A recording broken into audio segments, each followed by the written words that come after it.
20 years of shared history should be built on granite. For 2 decades, I believed our love was carved from that same unyielding stone, a monument to mornings spent whispering dreams over coffee and nights wrapped in the quiet comfort of familiar silence. But foundations can be flawed, and on our 20th anniversary, my entire world crumbled into dust. The Aura Skyscraper Lounge was a gilded cage of polished chrome and floor-to-ceiling windows, a world away from the sawdust and honest sweat of my workshop. My hands, accustomed to the solid grip of a hammer, felt like clumsy impostors against the delicate stem of a wine glass. The suit I wore was a costume, stiff and suffocating. Across the table, Eleanor was a vision in sapphire silk, her dress mirroring the dark, glittering expanse of the Seattle skyline behind her.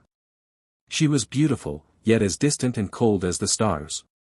20 years, I said, the words feeling too heavy for the room's airy pretension. I raised my glass. Remember our first anniversary? That tiny apartment, the leaky faucet, and the cheap Chinese food we ate on a blanket on the floor. Eleanor's smile was a brief, practiced flash. That was a lifetime ago, Gregory. We were different people. We've evolved. The word, evolved, hit me with the force of a misplaced hammer blow. When did evolution mean erasing the past we built together? When did growing up require growing apart from the man who worked 16-hour days to give her the home she'd sketched on a napkin? My heart thudded a frantic rhythm as I reached into my jacket pocket. My fingers found the familiar, smooth curves of the music box I'd carved for her. For 3 months, I'd spent every evening in my workshop, shaping a block of salvaged walnut from her grandfather's old farm into something beautiful. Inside, nestled on emerald velvet, were earrings that caught the light, each facet a promise I still believed in. I made this for you, I said, my voice softer now, almost a plea. I slid the box across the stark white linen. The wood is from your grandfather's walnut tree. The one you told me you used to climb when you were a girl. She opened the lid. A tiny, intricate mechanism began to play a faint, tinkling melody, the lullaby her mother used to sing. For a single, suspended heartbeat, I saw her. Not the polished executive, but the woman who would curl up in my armchair, her feet tucked under her, listening to the stories I'd tell about each piece of wood in my shop. Her eyes glistened, and a ghost of a real smile touched her lips. Then, it vanished. She snapped the lid shut, silencing the song. It's very heartfelt, Gregory, she said, her tone flat. She didn't even reach for the earrings. But my tastes have become more refined. I prefer pieces with a modern edge now. Refined. Another word that felt like a weapon. Her phone, which had been a persistent, buzzing intruder all evening, lit up once more. This time, she answered it without a shred of hesitation. I need to take this, she stated, not a request for pardon, just a cold declaration. I watched, my stomach tightening into a knot, as she turned slightly away from me. Her entire posture transformed. The rigid line of her shoulders relaxed, a low, genuine laugh escaped her lips, a sound I realized had become a stranger in our own home. When she returned her attention to me, a faint blush colored her cheeks, and her eyes held a vitality our entire expensive dinner had failed to spark. Work, she said, the lie so transparent it was an insult. I am a craftsman. My entire life is dedicated to reading the grain of wood, to understanding tension and support, to spotting the hidden weakness that can cause a beautiful structure to fail. And in that moment, staring at my wife, I saw the fatal crack in our marriage, a fissure I'd been blindly ignoring for far too long. Eleanor, I said, my voice low and steady, belying the earthquake inside me. Where are you? Right now, in this moment, where is your mind? Something in her face shifted, the polite facade crumbling to reveal something harder and far more brutal beneath. She leaned forward, her voice dropping to a venomous whisper. You want the truth? The truth is, I'm suffocating. I wake up in that picture-perfect house you built and feel the walls closing in. The truth is, I've met someone. Someone who doesn't come home smelling of sawdust and stain.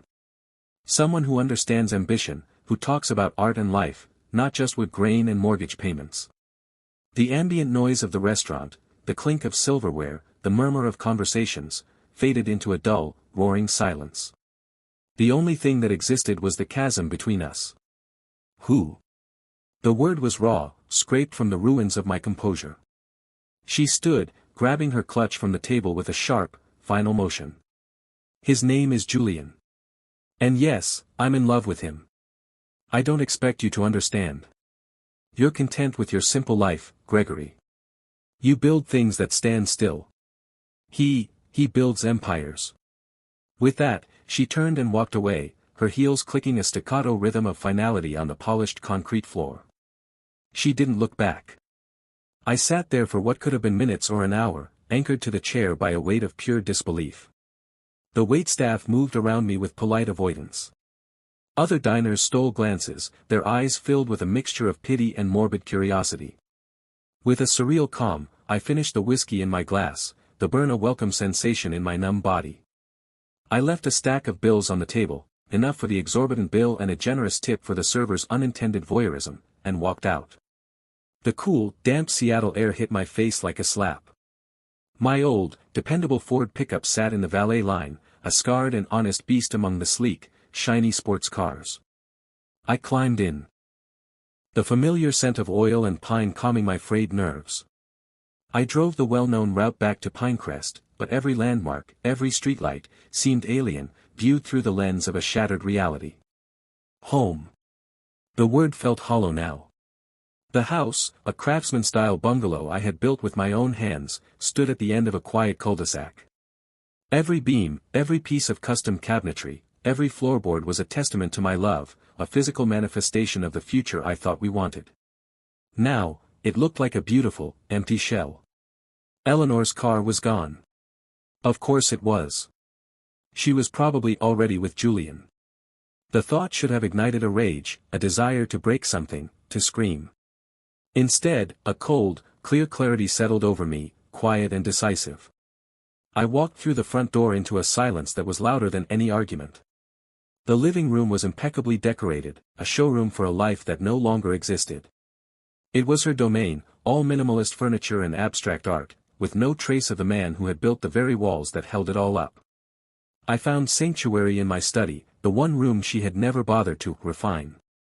Here, surrounded by my blueprints, my reference books, and the comfortable, worn-in leather of my chair, I could breathe. I sat down and began to mentally assemble the evidence I had willfully ignored for months. The late, business dinners. The new, secretive password on her phone. The credit card charges for hotels and boutique stores that never yielded any packages for our home. The subtle but steady emotional withdrawal, the way her hand would flinch away from mine. I was a builder, I understood catastrophic failure was never a single event. It was 1,000 small stresses, ignored until the entire structure gave way. I booted up my computer and accessed our shared cloud account. Eleanor was a wizard with corporate budgets, but notoriously lax with digital security. She'd never changed the simple password I'd set up years ago. What I found was a damning timeline of my wife's double life. Location data placing her at a luxury boutique hotel in Bellevue on a night she told me she was working late. Calendar entries marked JM strategy session that coincided with weekend trips she'd taken alone. Email confirmations for dinners at intimate, exclusive restaurants I'd never heard of. And a name, Julian Masterson. I closed the laptop and leaned back, staring at the exposed beam ceiling I had sanded and sealed myself. The room above, our bedroom, now felt like hostile territory. But first, I needed to know what I was truly facing. I scrolled through my contacts and found the number for Marcus Thorne. Marcus and I had served together a lifetime ago, before I found my calling in wood and he found his in uncovering truths as a private investigator. He was a man who valued discretion and understood the darker corners of human nature. Gregory. Marcus's voice was a gravelly rumble. You know what time it is? I do, I replied. I need a professional favor, Marcus. The kind that requires a delicate touch. I laid it out for him, the anniversary dinner, Eleanor's confession, the name Julian Masterson, and the digital trail I'd uncovered. He listened in silence, the way a good hunter listens to the forest. Give me 24 hours, he said when I finished.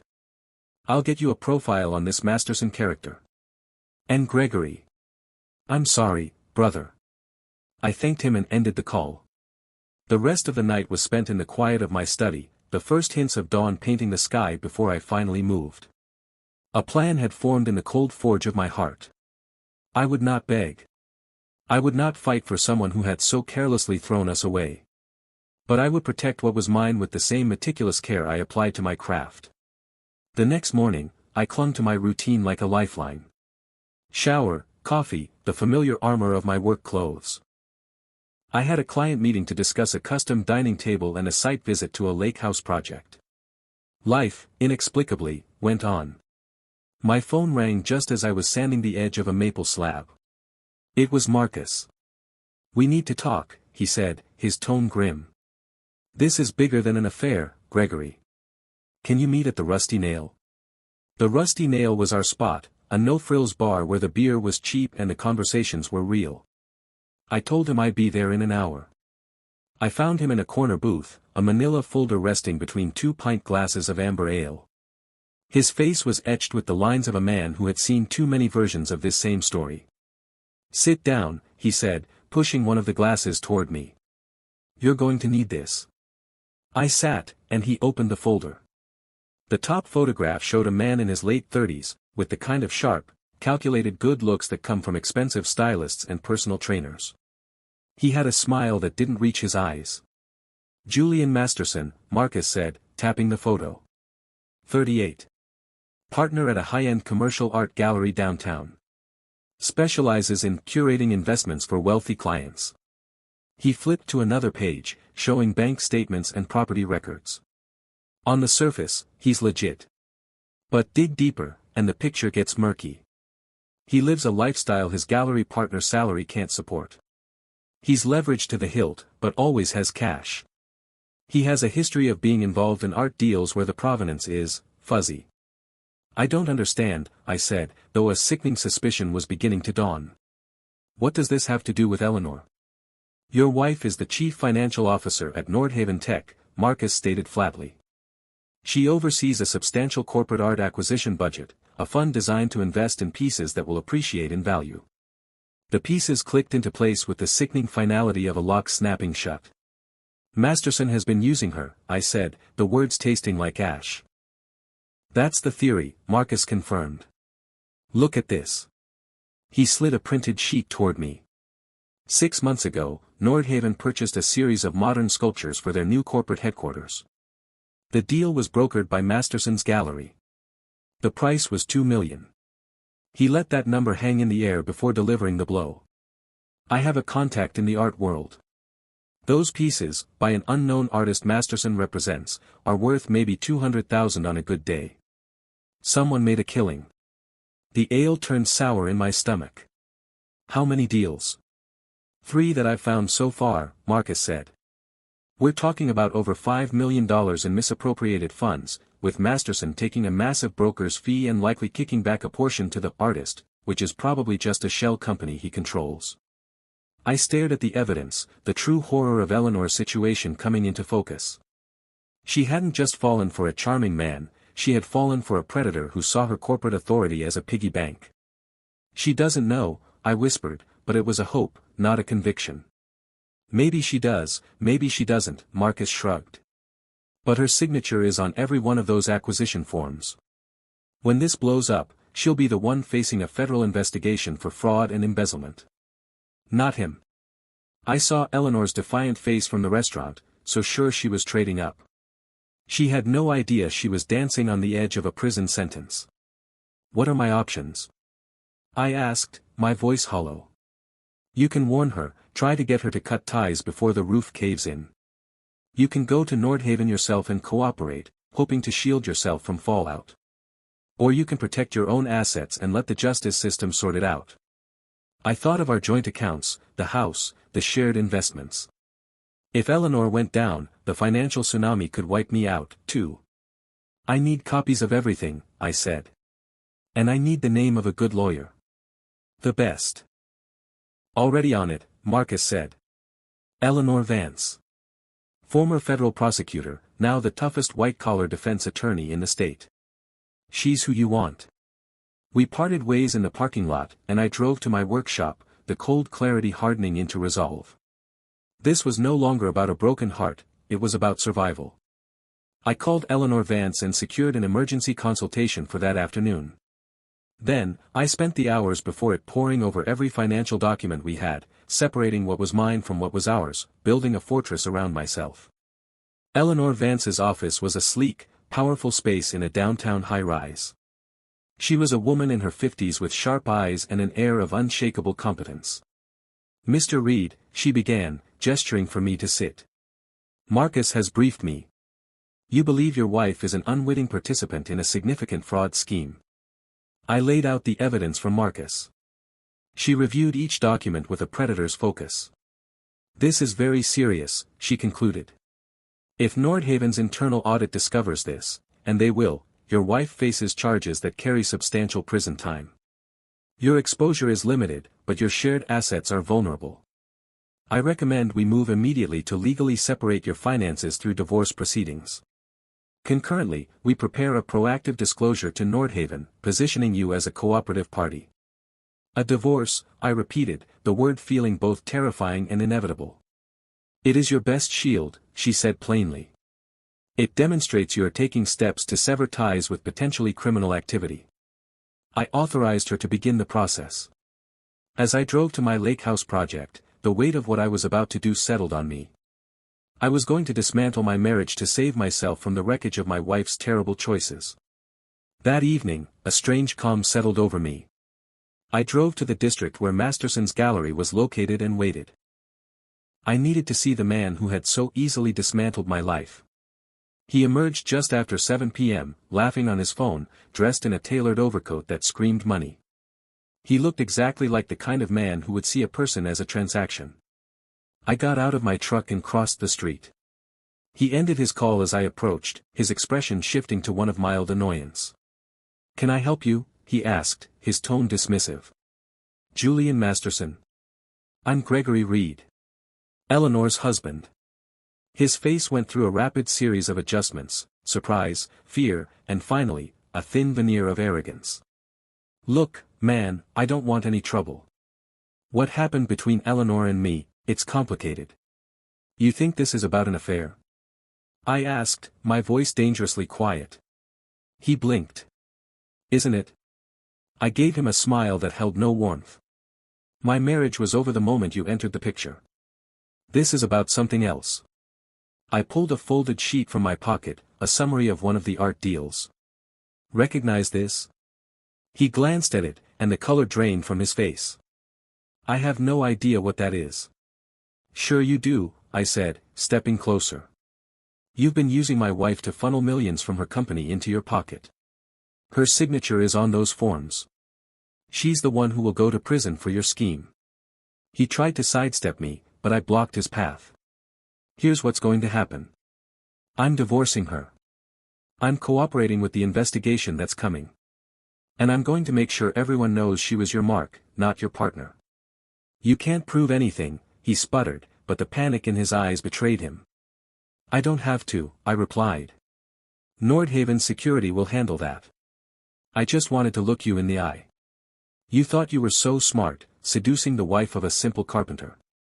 You made one mistake." "And what's that?" he sneered, trying to reclaim his confidence.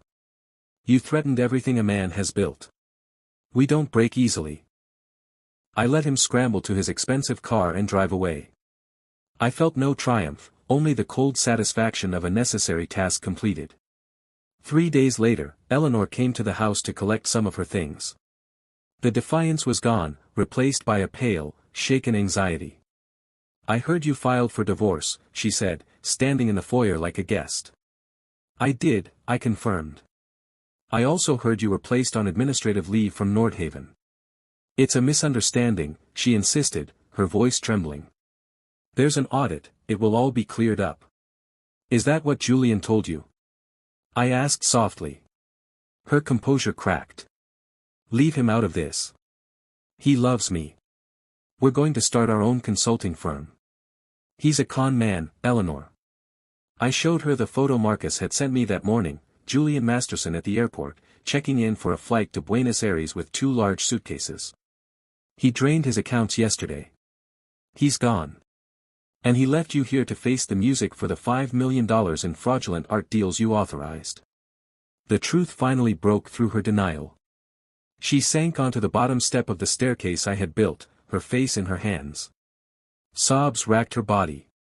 "It can't be," he said. "He loved my mind, my ambition." "I know," I said, and to my surprise, I meant it. The anger had burned away, leaving only a profound pity. "But the FBI doesn't care about that. Your only chance is to get a good lawyer and prove you were manipulated." She looked up at me, her mascara smudged, her eyes full of a terrified confusion. "Why are you helping me?" "Because despite everything," I said, "I don't want to see your life destroyed by a man who never saw you as anything more than a useful idiot." I gave her Eleanor Vance's card. She took it with shaking hands, packed a single suitcase, and left. I stood in the silence of the house, the echo of her departure the final note in the symphony of our end. The subsequent weeks were a blur of legal proceedings.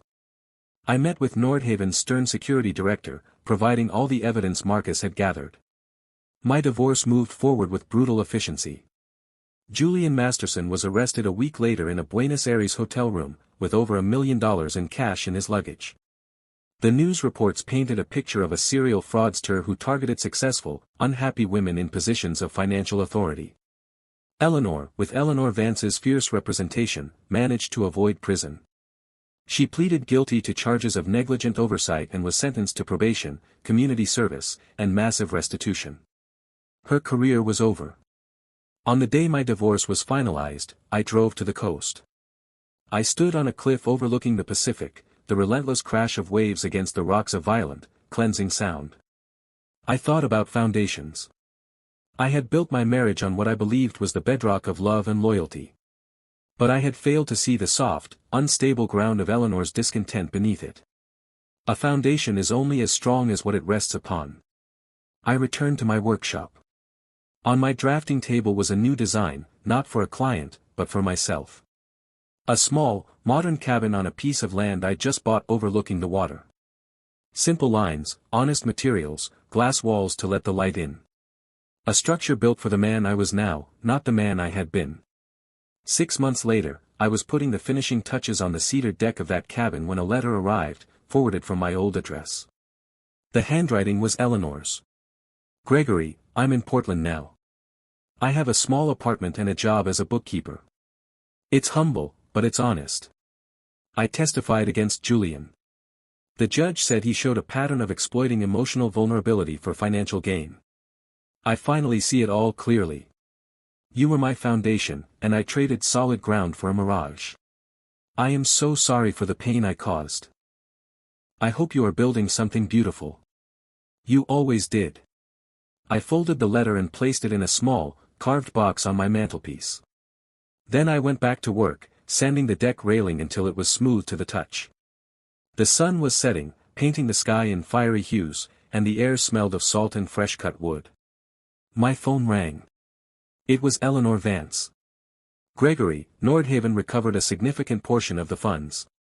As part of the divorce settlement, you're entitled to a share. It's a considerable sum." I looked out at the ocean, at the solid structure of my new home rising around me. "Put it in the business account," I said. "I have a few new projects in mind." I ended the call and picked up my pencil, a fresh sheet of paper on my table.